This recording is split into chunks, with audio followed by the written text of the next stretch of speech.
All right, let's go ahead and get started. So we're on section 3.2, which is pretty lengthy. We might have some left to do on Wednesday. We'll see. Any questions before we get going? Okay. I think I set a due date for 3.1. In fact, I'm pretty sure I did, and I can't remember when it was. Tomorrow night. Okay. All right. And I think there's a quiz due Sunday. All right, cool. All right, let's keep going. So I want to find the inverse of this function, f of x equals 2x cubed minus 1. So how would I go about doing that? Yeah, so I mean, we've talked about this before. Really what you're doing with the inverse is you are exchanging whatever the inputs are for whatever the outputs are. So all those corresponding input-output pairs that go with the function f, they reverse. They on the inverse function. So yes, if the function I am given is y equals 2x cubed minus 1, I think the most tried and true way that people think about inverting these are exchanging the input for the output and then solving it again for the output, right? So from here, what do we do? Add 1 to both sides. Add 1 to both sides. 2y cubed equals x plus 1. And then y cubed equals x plus 1 all over 2. Y equals x plus 1 over 2, the cube root of that, which I will call f inverse of x. Any questions there? Okay, so this is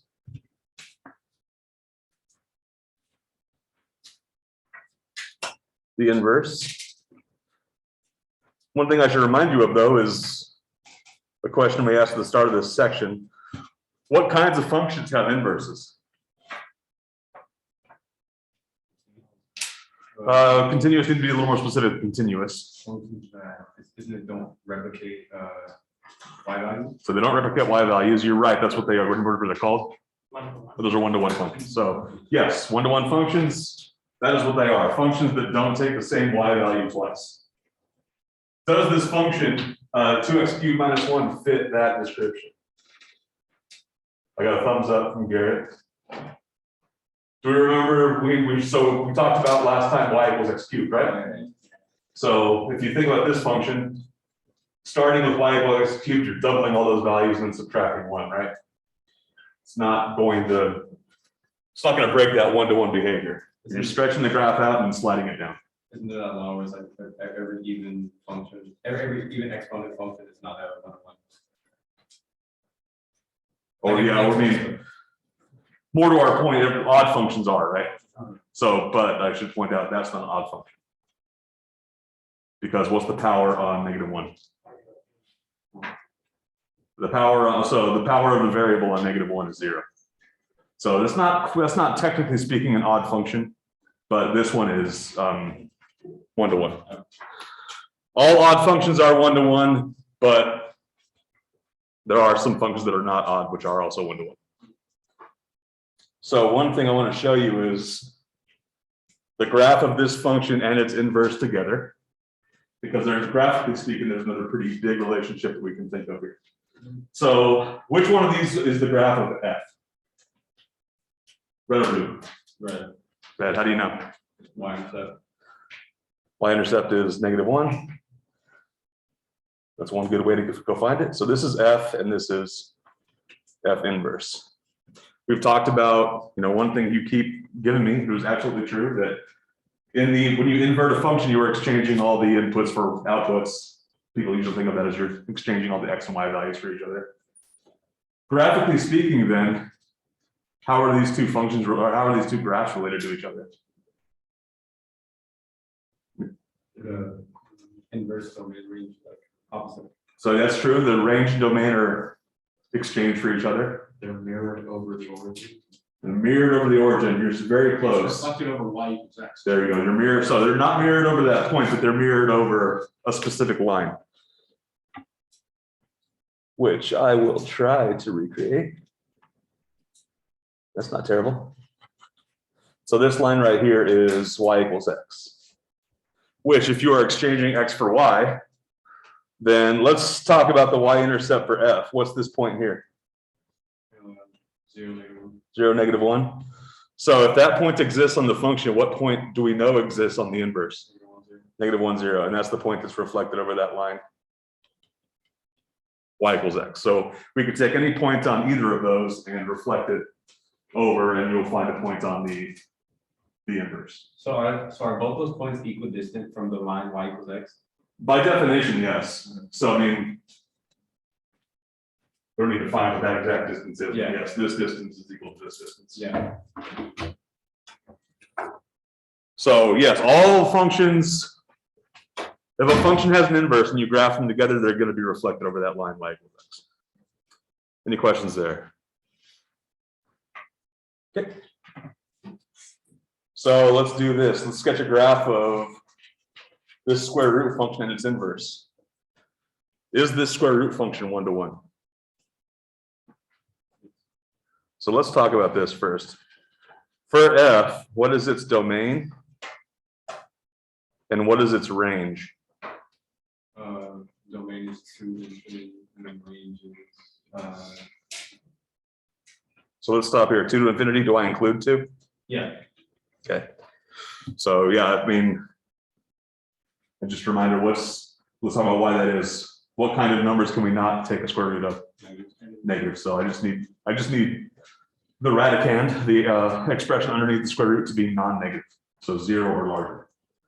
So I agree with that domain being 2 to infinity. What's the range then?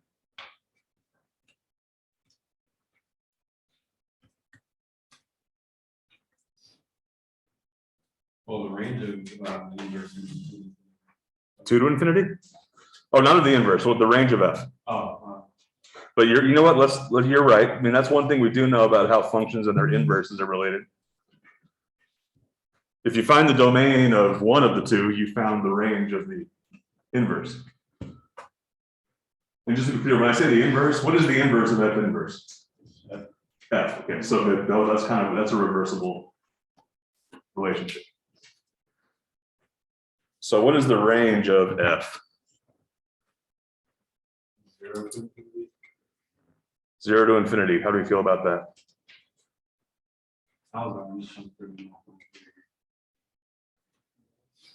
It's a hard thing to prove, but we can think it through.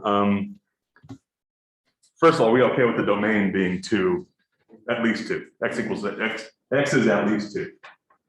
All right, what's f of 2? 0.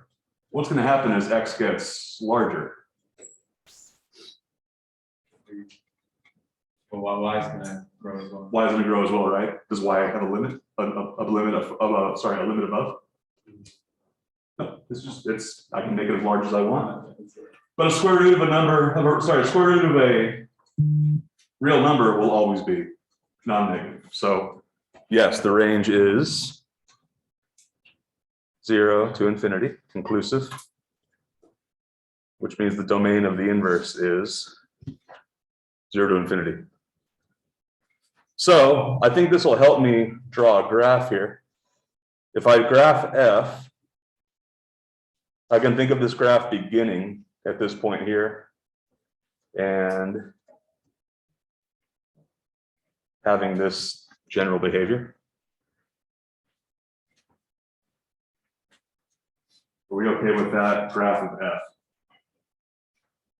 So based on what we just talked about with graphs of functions and their inverses, how is the inverse going to be related to this thing?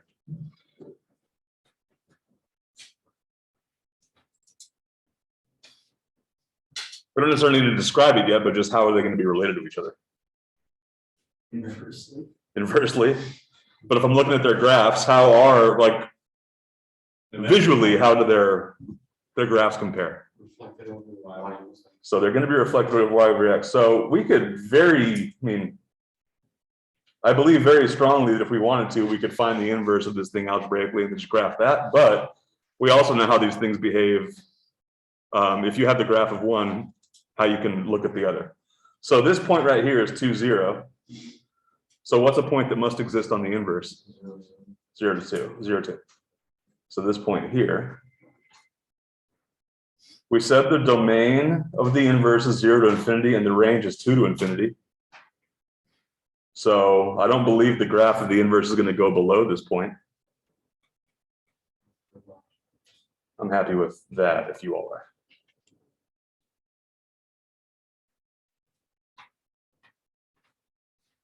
How do we feel about what we're looking at? Or do we need to talk about why it's not going this way? Okay. Yeah, it is indeed. The domain and range for both are this, first quadrant, all these non-negative values. Any questions here? So, we can absolutely do this without, I think it wouldn't take us very long at all to find that inverse algebraically, but just want to look at the graphical relationships too. All right, derivatives. So here's what we want to do. I have some function f, which is 1 to 1, which means its inverse is a thing that exists. I want to find the derivative of the inverse. So let's talk about what that's going to look like. So let me draw a picture.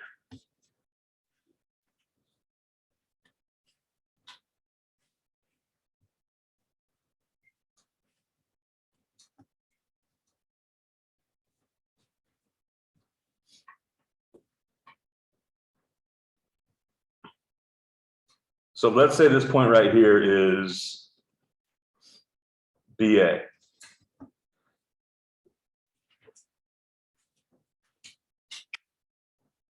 Because if I'm saying that F inverse A equals B, that also means that F of B equals A, right? So what I really want to say here is this. I want to know something about the derivative of the inverse at A. So this right here that I've drawn, I'm going to call this F. If I know that F looks like this, do I know anything about what F inverse looks like? So try to recreate that as best I can.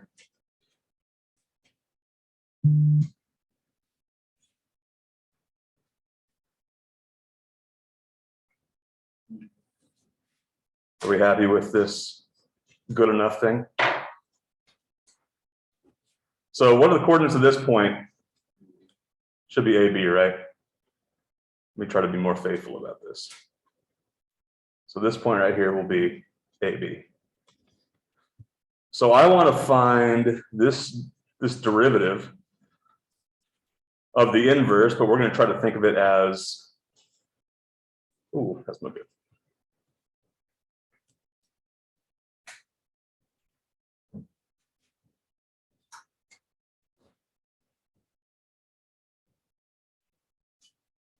So if I were to think about a tangent line here, this point right here we called BA is going to have a derivative of dy dx, right? So here's what I'm going to say. I'm going to say f prime of B is equal to dy dx. What do you think that means about the slope of the inverse at A?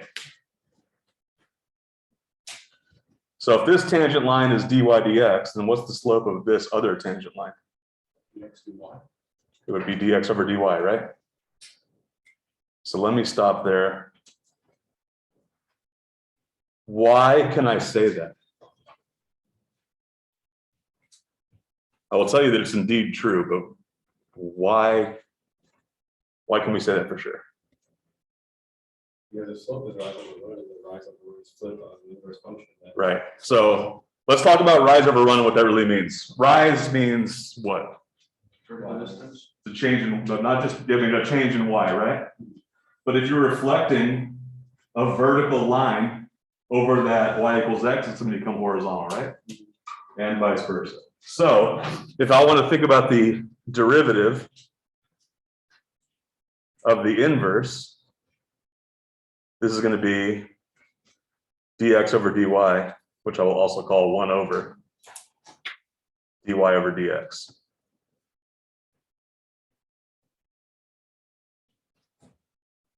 Are we okay with that? So this right here is a theorem called the inverse function theorem.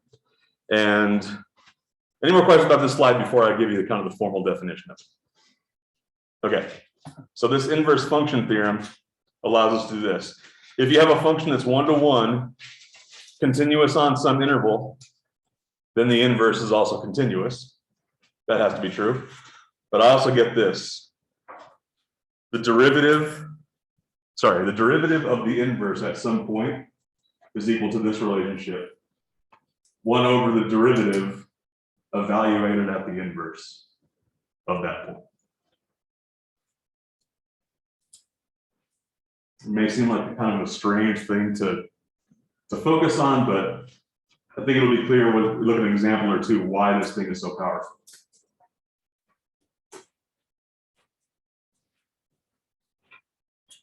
But procedurally, what it allows you to do is this. If I have a function and I want to if I want to know about the derivative of the inverse, you can find that without actually finding the inverse and then find the derivative of it, because sometimes that'll just be impossible.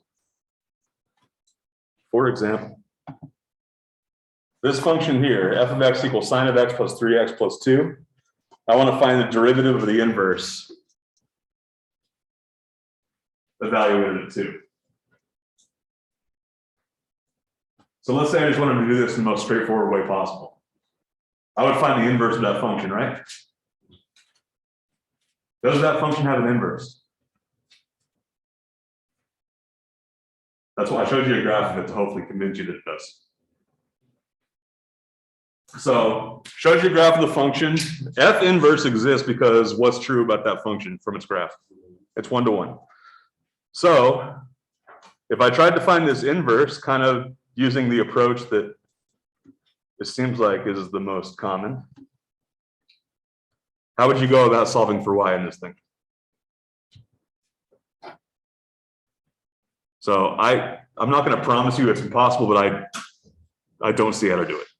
So in a lot of cases, you're going to run into these functions where finding the inverse is something that's really tricky to get to. So that inverse function theorem comes in handy.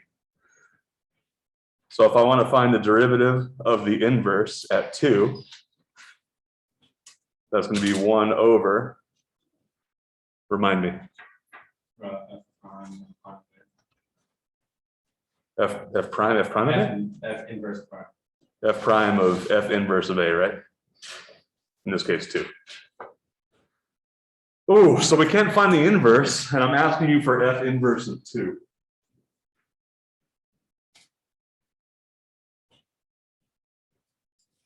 How can we think about F inverse of 2 to get to what that value is?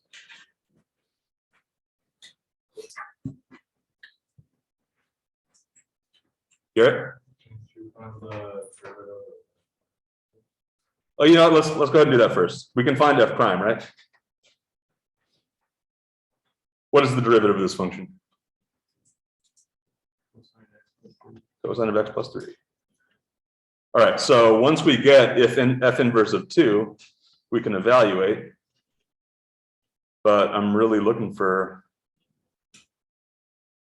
what is this thing? Garrett? That 1 over plus 3.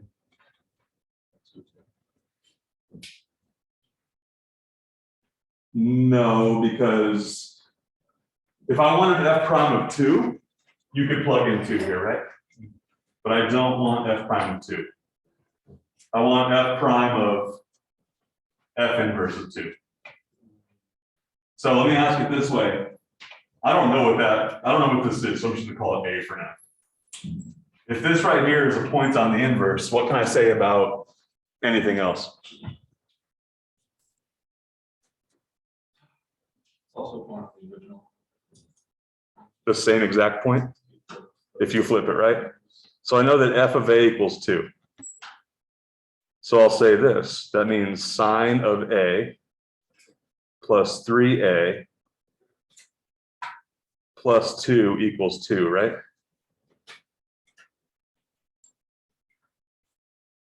Is it jumping out at anybody yet what A must be equal to? 0. Yeah. So let's simplify it down one more place. Sine of A plus 3A equals 0. I heard a vote for A equals 0. What is the sign of 0? No. It's 0. So I agree that in this case, based on what we have, A will have to equal 0. So now, what I really want is 1 over f prime of 0.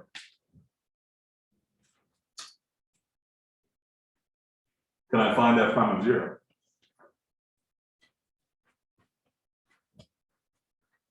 We should be able to because we have the derivative. So this becomes 1 over cosine of 0 plus 3, which is equal to 1.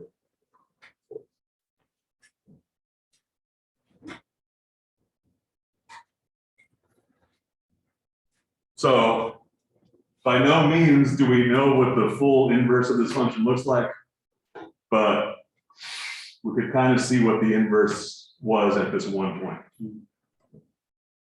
Probably would be very, very hard for any other number, but this one not so much. Any questions here?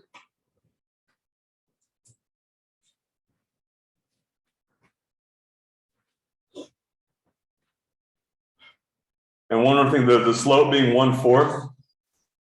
If the slope is 1/4 on the inverse, what should the slope of the corresponding point be on the original function? It should be about 4, right? Which is pretty steep. Hopefully that makes sense with the graph I showed you here. All right, let's do one more. So I have a 5th degree polynomial here, which are really hard to invert. I'm not even sure if it's possible, but do we believe this function's 1-to-1? Yes. Yeah, for if the graph is to be believed, and it is, it's 1-to-1. So how would I find f inverse prime of 6?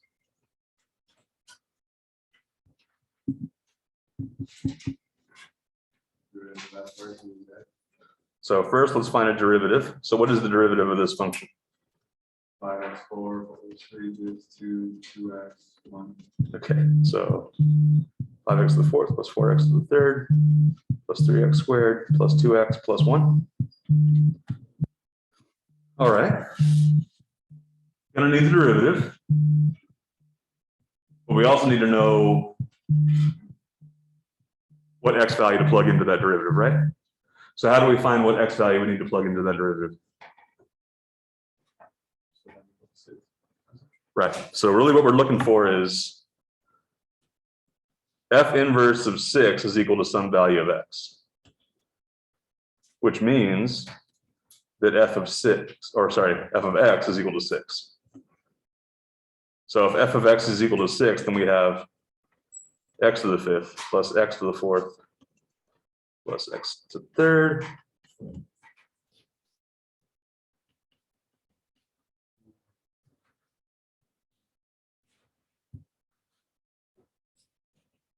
Any clue what x has to be equal to make that true?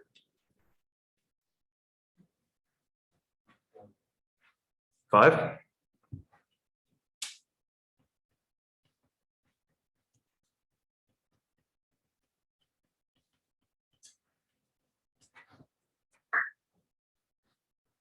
What do you got? 1. X equals 1, do we agree? I think x equals 1 works, so yeah, 1 plus 1 plus 1 plus 1 plus 1. So I agree that x equals 1, which is important to know. So do we have all the pieces we need to find the derivative that we're asking for?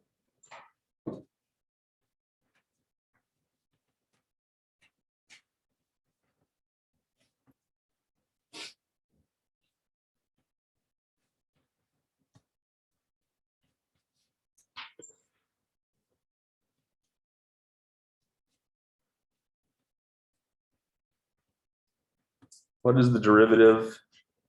What is f prime of 1?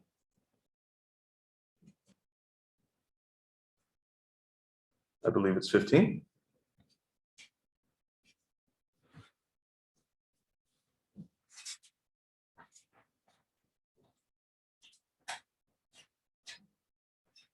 Any questions there?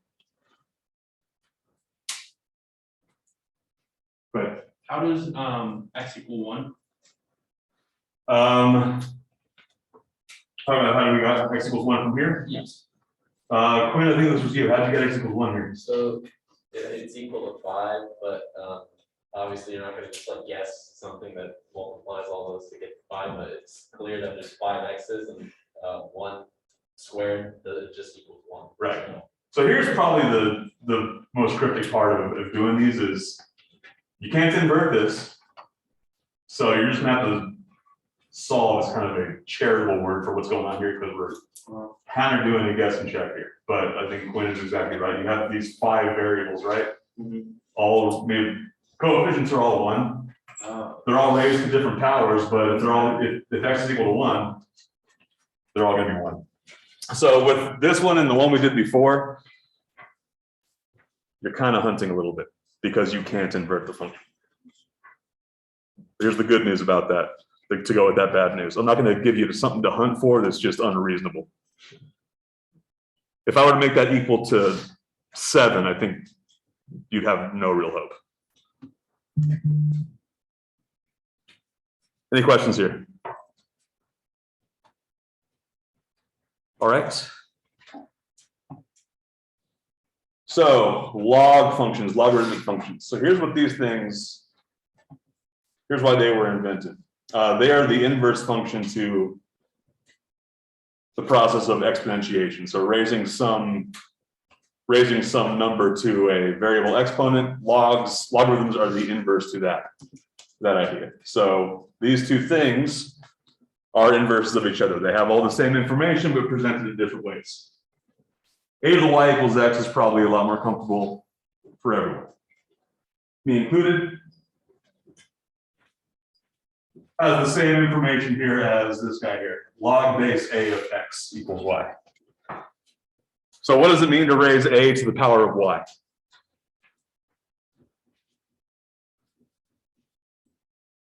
You multiply a by itself y times. Yep, that's exactly what you're doing. So a multiplied by itself, y times is equal to x, right? Basically what the logarithm says is the thing that I have to multiply, the thing I have to multiply the number of times I have to multiply a by itself to make x is y. So hopefully it's clear from the fact that I stuttered over it a couple times that it's a little bit more mysterious to think about that way. But these two things do carry the same information in different ways. This is the first time anyone's seeing these? No? Okay.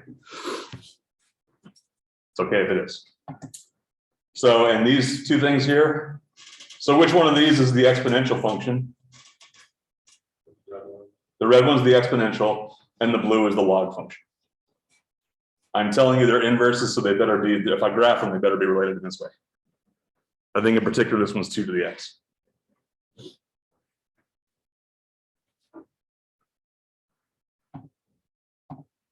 So some properties. If I let a be some number that's bigger than 1, we might have answered these before, but let's go after them again. What is the domain of f if a is bigger than 1 of that exponential function? What kinds of numbers can x be? Or what kinds of numbers can x not be? Here?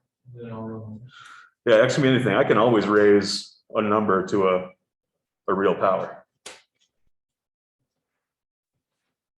What's the range?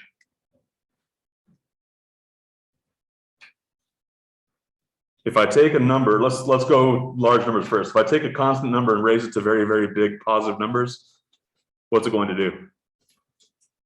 It's going to get larger and larger with no bound, right? No upward bound. What if I raise x to these very large negative numbers? Garrett? Get closer to 0, right? So the range then is 0 to infinity. Do I include 0?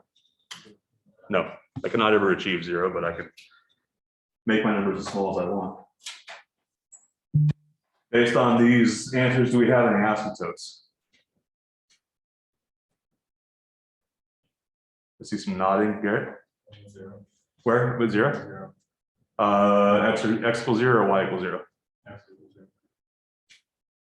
Y equals 0. So the x-axis. So the x-axis or y equals 0, same line. So no matter, as x gets as x goes to negative infinity, y will have a limit of 0. So that by definition gives you a horizontal asymptote. Since there are no values at x that make this thing discontinuous, I can't have any vertical asymptotes. We okay with that? Okay. So if I use a log function then,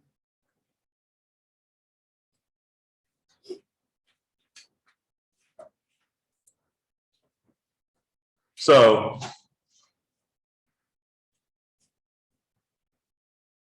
let me write down the things we just said. So the limit as x goes to infinity of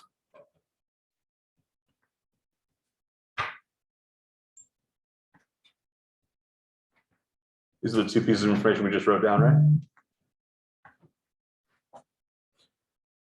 Based on that, what can we say about the limit of this log function as x gets really, really big?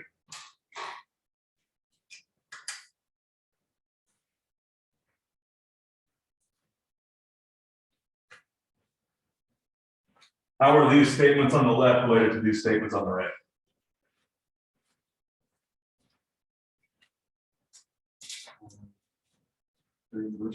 They're inverses, right? So exponential functions and log functions are inverse of each other.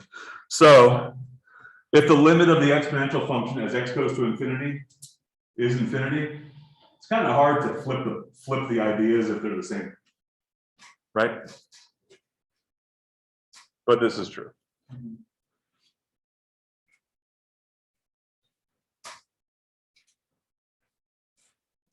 This one might be a little easier to lean on this inverse relationship.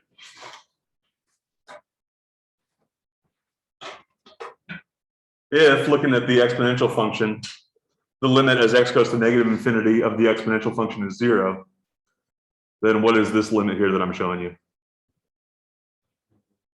Should be negative infinity. And to really drive that home, I'm going to go back and look at the graphs from a couple slides ago.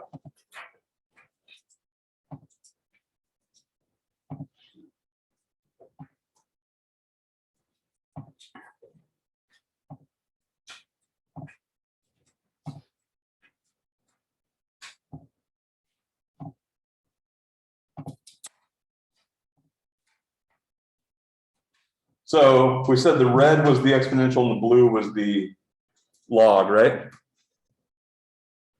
Hopefully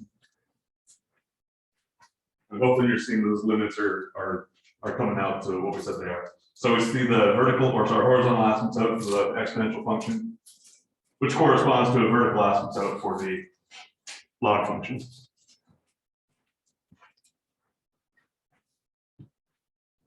And it's not, maybe it's not totally clear on the blue function, but that the inverse, the log function will never stop increasing.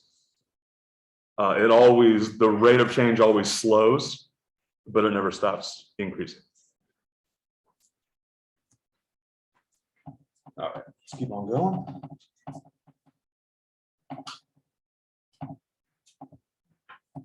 So we talked about these exponent laws before, right? So we know these are true. If I'm multiplying with a like base, I can add the exponents together. If I'm dividing with a like base, I can subtract. And if I raise a power to a power, these are true, right? So I'll stop there. Anybody have any questions on those? Probably been doing them for a very long time. What you have not been doing is thinking about how these things manifest themselves on an inverse. So let's talk about that. So remember, one thing I want to point out is that what's true about the bases for all of these? For all these exponent laws. For example, if I said x to the a times y to the b, how would you simplify that? All the bases have to be equal. Right, so yeah, the bases must be equal, right?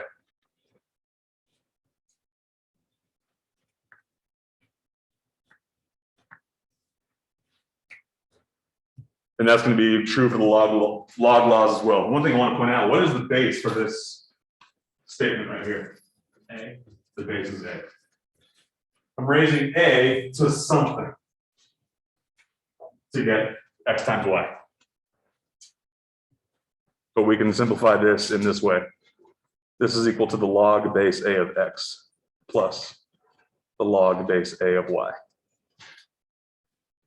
So just like with your exponent laws, the ideas of multiplication and addition go hand in hand, just like they do for logs.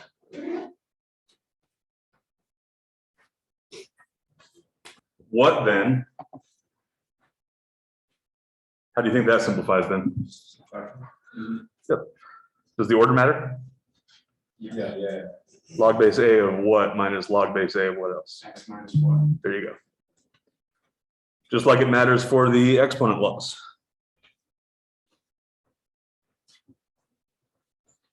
And finally, power to a power. For power to a power, you can just multiply the powers together, right? So for this, I can just multiply log base A of X times whatever this power is, R.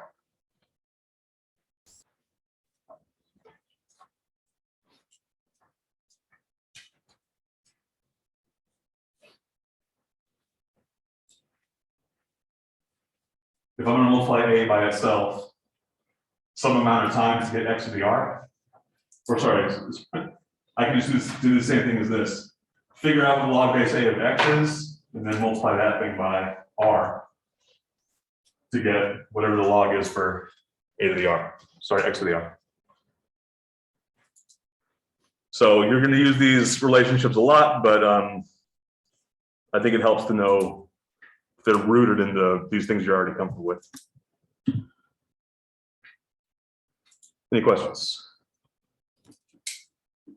Right. Some more things to look at. So let's think about log base A of A sub X, or A to the X. So let's think about this as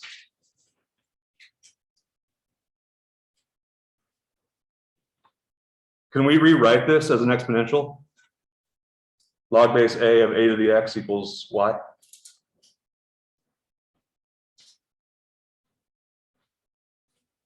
Go ahead. The answer is going to be X. But let's talk about Y. Let's talk about the reason here. I could rewrite this as an exponential function.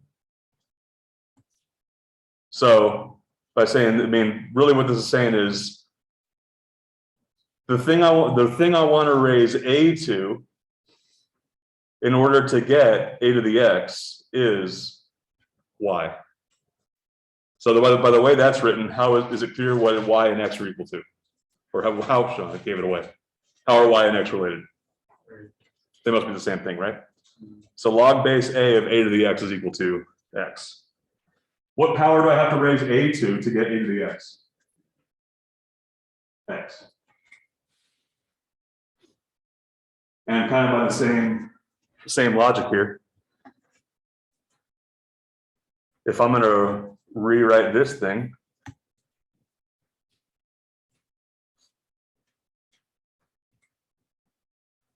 actually, I'm not sure this rewriting it this way will help.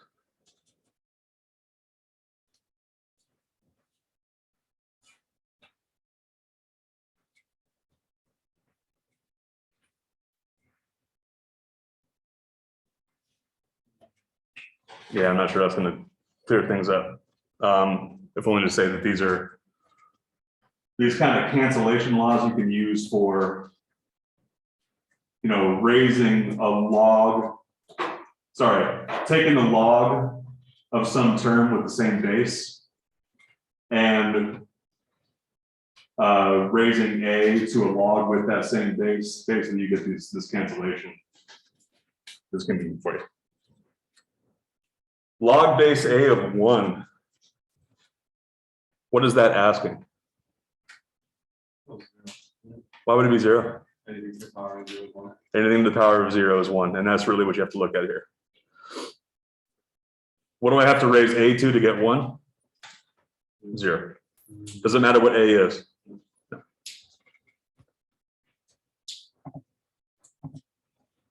Any questions on either one of those? Okay. So I want to evaluate this thing. So we're going to get we'll get a number for this, but let's simplify. What number do you have to raise 2 to get 80? 4 or 5. It's not something you can think of, right? But can we simplify this based on some relationships we just looked at? How will that simplify? Log base 2, 80 divided by 5. Absolutely. So log base 2 of this, 80 divided by 5, which is log base 2 of 16.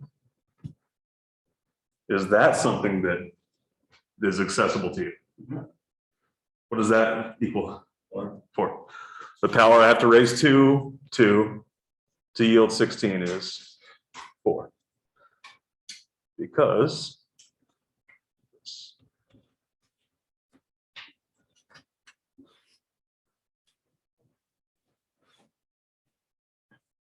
how we doing?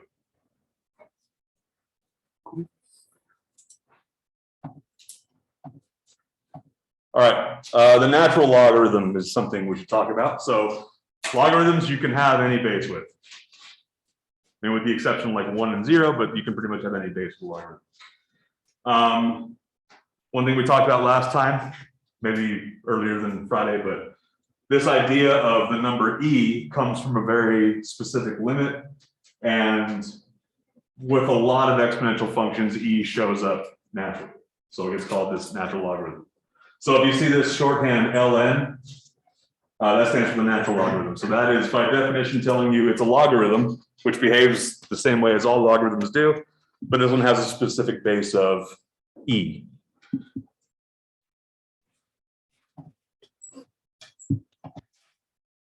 So what is the natural log of e to the x? Based on things we've been looking at, what is that statement equal to? Did I hear something? Why is it x? Right, so this is equivalent to me saying this, the log base e of e to the x, right? So that indeed is x.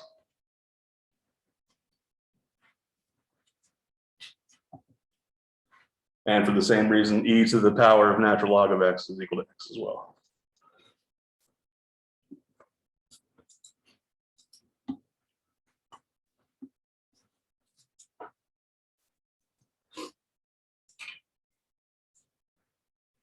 Any questions here?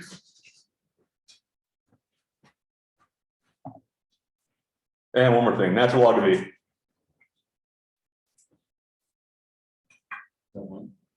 How'd you get 1? I kind of remember it, isn't it? You kind of remembered it? Yeah. Okay. You're right. I'm just trying to go a little deeper. What is natural log of e like? What information are you looking for based on what logarithms mean? What you raise e by? There you go. What do you raise e to get e? What do you raise anything to get itself? So yeah, I agree that is 1. And just to be really clear about it, log base e of e, anytime the base and the arguments are the same, that's going to be 1. So let's solve an equation. E to the 5 minus 3x equals 10. What makes that equation hard to deal with? Variables in the exponent. The variables in the exponent. But here's why it's not so much a problem anymore. We have ways to get the variable out of the exponent. So one thing I will do is this, and just something we can add to kind of like your algebra toolkit. You can do anything you want. So one side of the equation, as long as you do it to the other. So I'm going to take the natural log of both sides of this equation. I get this. Where can I go from there?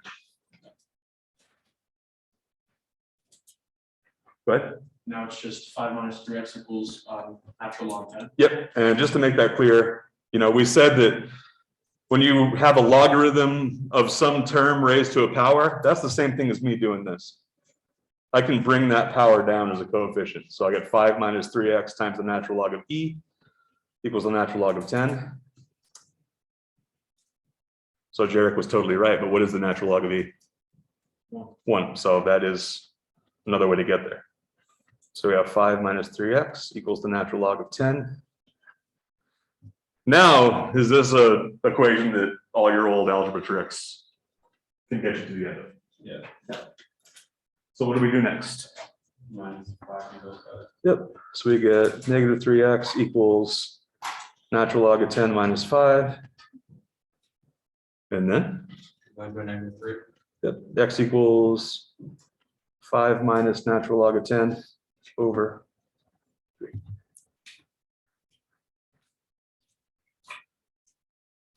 Could approximate that if we wanted to, but that's exact.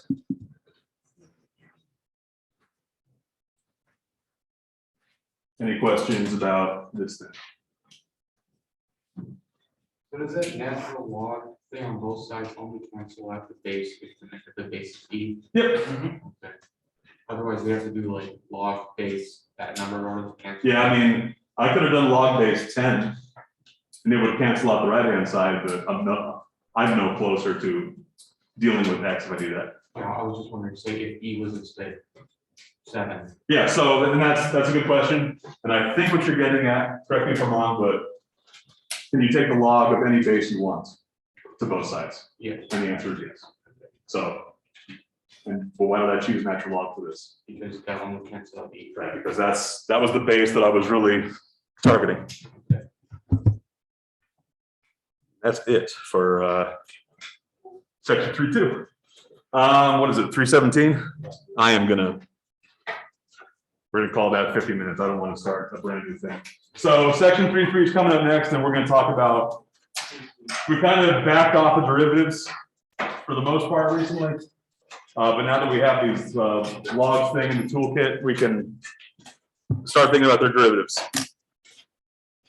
All right, I will see you all Wednesday. Thank you.